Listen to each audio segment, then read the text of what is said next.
Bismillahirrahmanirrahim. Assalamu alaikum. Welcome to my YouTube channel Horror Stories 502. कैसे हैं आप लोग? उम्मीद करती हूँ खैरियत से होंगे और अल्लाह ताला आप सबको हमेशा खुश और सेहतमंद रखे। आमीन। कहानी शुरू करने से पहले आप सबसे एक रिक्वेस्ट है कि हमारे इस चैनल को लाइक, कमेंट एंड शेयर ज़रूर किया करें। और अगर आपके साथ कोई खौफनाक वाक़या पेश आया तो हमारे साथ शेयर करें। शुक्रिया। कहानी का नेक्स्ट पार्ट 2 शेयर करूँगी। खुदा खुदा करके सुबह हुई तो एक बड़ा काफिला ऊँटों पर सामान लाद कर मकबरे की तरफ रवाना हुआ। प्रोफेसर ख़याम भी इनके हमराह था। इस टीम में वही लोग शामिल थे जिन्होंने वो मकबरा दरियाफ्त किया था। कुछ नए लोग भी थे। पुराने लोगों की वजह से इन लोगों को ज़्यादा दुश्वारी का सामना करना पड़ा। 5 दिन के सफ़र के बाद वो लोग मकबरे तक जा पहुँचे। सबसे पहले मकबरे के नज़दीक खेमे नस्ब किए गए। एक रात इन्होंने वहाँ आराम किया। अगले रोज़ प्रोफेसर ख़याम ने मकबरे के चारों तरफ घूमकर इसका जायज़ा लिया। इसने पहली मंजिल का वो सुराग भी देखा जहाँ से दाखिल होकर सिले बाहर निकाली गई थी, मगर इन्हें तो दूसरी मंजिल की किसी खिड़की से अंदर दाखिल होना था। इसने देखा कि दूसरी मंजिल पर भी एक सुराग खिड़की तोड़कर बनाया गया है। इसने इसको हिम्मत ना दी और ना ही टीम के लोगों से इस बारे में पूछा कि दूसरी मंजिल पर खिड़की किसने तोड़ी थी। प्रोफेसर ने तमाम दिन यूं ही मकबरे का जायजा लेते हुए गुजार दिए, क्योंकि मकबरे के अंदर तो रात को दाखिल होना था। रात का खाना खाने के बाद इन्होंने तैयारी पकड़ी। सबसे पहले प्रोफेसर ख़याम रस्सों की सीढ़ियों की मदद से दूसरी मंजिल की खिड़की के रास्ते अंदर दाखिल हुए। दीगर लोग भी अंदर दाखिल हो गए। वो इस वक्त गुलाम गर्दिश में खड़े थे। प्रोफेसर ने तमाम लोगों को खबरदार किया कि कोई भी किसी भी दरवाजे से अंदर दाखिल होने की कोशिश ना करे, क्योंकि इन सब दरवाज़ों में मौत बाहे पलाई खड़ी है। इनमें सिर्फ एक दरवाज़ा ऐसा है जो सलामती का दरवाज़ा है। असल मसला इस दरवाजे को तलाश करना है और इसको मेरे अलावा कोई और तलाश नहीं कर सकता। इसलिए तुम में से कोई भी मेरे कहे बगैर किसी किस्म की हरकत नहीं करेगा। जिस किसी ने एक भी कदम आगे बढ़ाया, मौत इसका मुकद्दर बन जाएगी। सबने प्रोफेसर का हुक्म माना और एक जगह रुक गए। फिर प्रोफेसर ख़याम ने जिंदगी के दरवाजे की तलाश शुरू कर दी।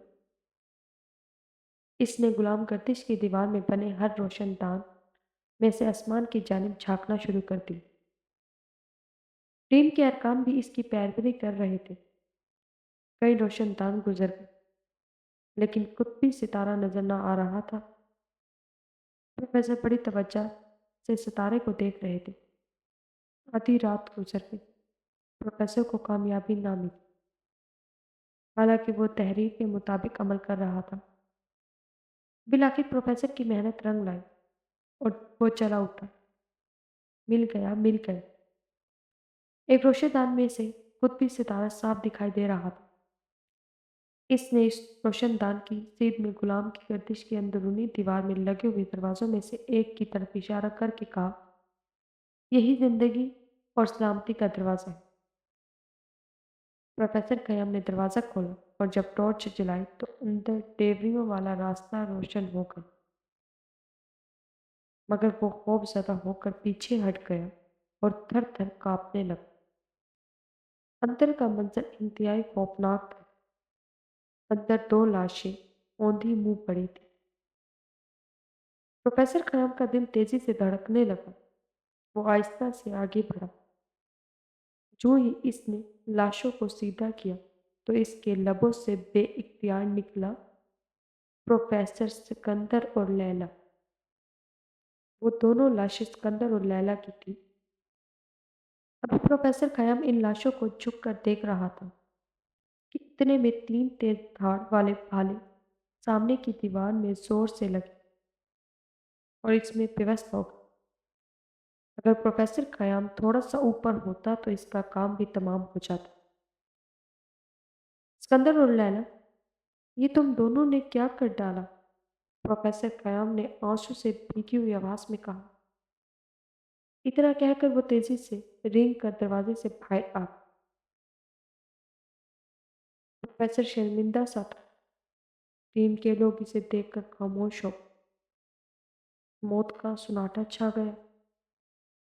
फिर आखिर प्रोफेसर खयाम ने सकूत तोड़ा और बोला, मैं निहायत दुख और शर्मिंदगी से ये ऐलान करता हूँ कि मेरी मुहिम नाकाम हो गई है, क्योंकि ये दरवाज़ा जिंदगी का नहीं है बल्कि मौत का दरवाज़ा है। खुदा का शुक्र है कि मैं बच गया। इतना कहकर उसने गर्दन झुकाई। टीम के किसी फर्द ने प्रोफेसर से किसी किस्म का कोई सवाल ना किया और खामोशी से वापस चल पड़े। काहिरा पहुंचकर प्रोफेसर खयाम ने अपनी नाकामी की रिपोर्ट हुकूमत मिस्र को पेश कर दी। इसने अपनी नाकामी का वाज़ह तौर पर एतराफ़ किया और साथ ही ये ऐलान भी कर दिया कि अब वो तहरीरों की पहचान का काम नहीं करेगा, बल्कि सिर्फ और सिर्फ यूनिवर्सिटी में पढ़ाने की ड्यूटी से अंजाम देगा। अपनी रिहाइशगाह पर आकर प्रोफेसर खयाम गुमसुम और खामोश रहने लगा। इसे अपनी पहली नाकामी का अफसोस हो रहा था। साथ ही इसे अपने रकीबों सिकंदर और लैला की मौत का दुख भी खाए जा रहा था। वो सोच रहा था, कहीं तहरीर लिखने वाले ने झूठ ना बोला। मौत के खौफ से इसके ज़हन ने न काम करना छोड़ दिया हो और वो कुछ गलत अल्फाज लिख गया हो। एक लिहाज से वो मुतमईन था कि सिकंदर और लैला ने मरकर तख्तियों की तहरीरें जल्दी में पढ़ ली और अब वो इस मामले में इस पर बाजी ले जाना चाहते थे, लेकिन वो हार गए। कुदरत ने इनके मुकद्दर में मौत लिख दी। अच्छा ही हुआ कि वो जिंदगी हार गए, वरना इसकी अपनी मौत यकीनी थी। या तो तहरीर वाले शख्स ने झूठ लिखा है या फिर इन तीनों प्रोफेसर खयाम, सिकंदर और लैला के इल्म में कमी थी कि वो इन तख्तियों की तहरीरों का राज ना जान सके। अब प्रोफेसर खयाम दिन रात इन्हीं सोचों में गुम रहता था। इससे क्या गलती हुई है कि इसे नाकामी का मुंह देखना पड़ा। इसने फिर से कई बार तहरीरों को पढ़ा मगर असल नुक्ता ना जान सका।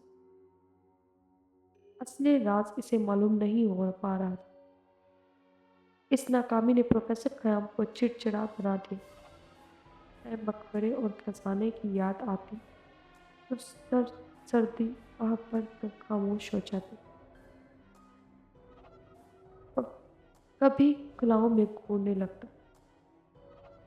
रातों को उठकर छत पर चढ़कर कुतुब सितारे को देखता रहता।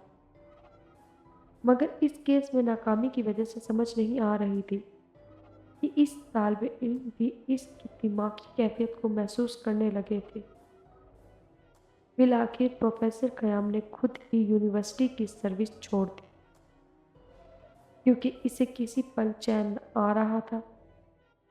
वो ये समझने लगा कि इसका इल्म नामुकम्मल है। वो उस्ताद नहीं, अभी तक एक शागिर्द ही है। इसने अपने इल्म में मजीद इजाफे के लिए इधर उधर की खाक छाननी शुरू कर दी। इनमें फल्कियत पर लिखी गई कई कई किताबें इसने ढूंढ ढूंढ कर पढ़नी शुरू कर दी। यूं ही 3 साल का अरसा गुजर गया, मगर प्रोफेसर की जस्तजू खत्म होने का नाम नहीं ले रही थी।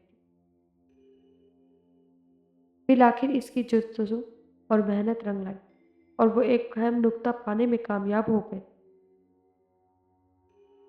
एक मशहूर माहिर फल्कियत की लिखी हुई किताब पढ़ने के दौरान इस पर इंकशाफ हुआ कि 1000 साल गुजरने के बाद सितारे अपनी जगह तब्दील कर लेते हैं। इसके दिमाग पर हथौड़े बरसने लगे।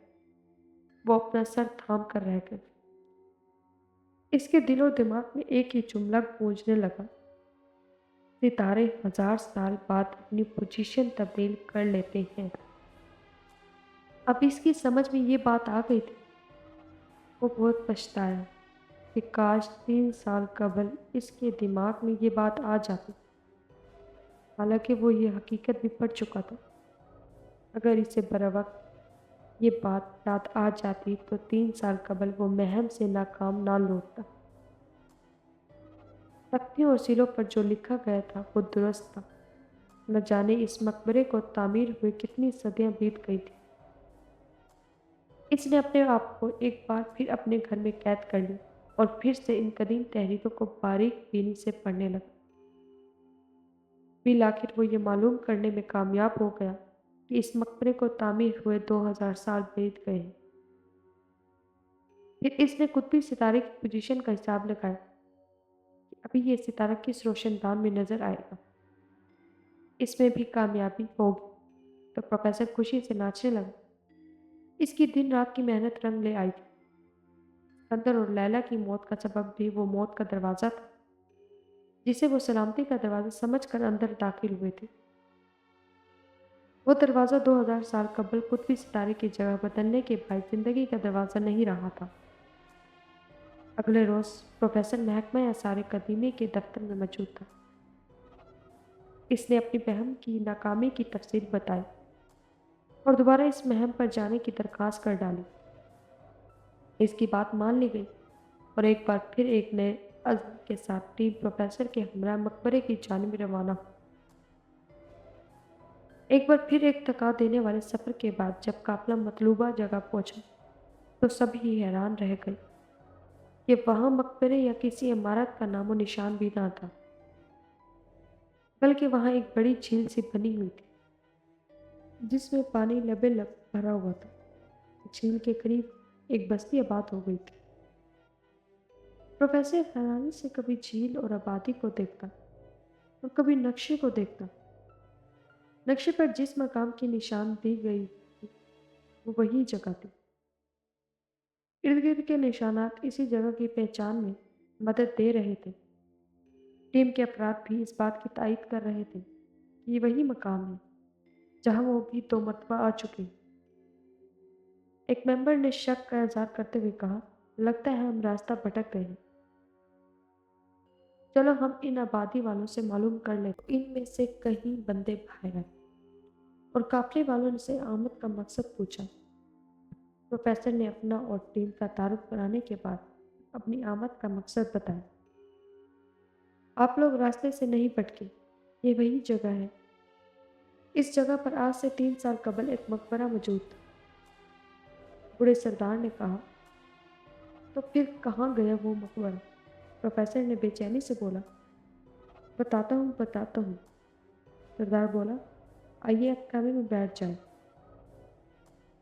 پروفیسر اور قافلے کے سب لوگ اس بارے میں جاننے کے لیے بے تاب تھے۔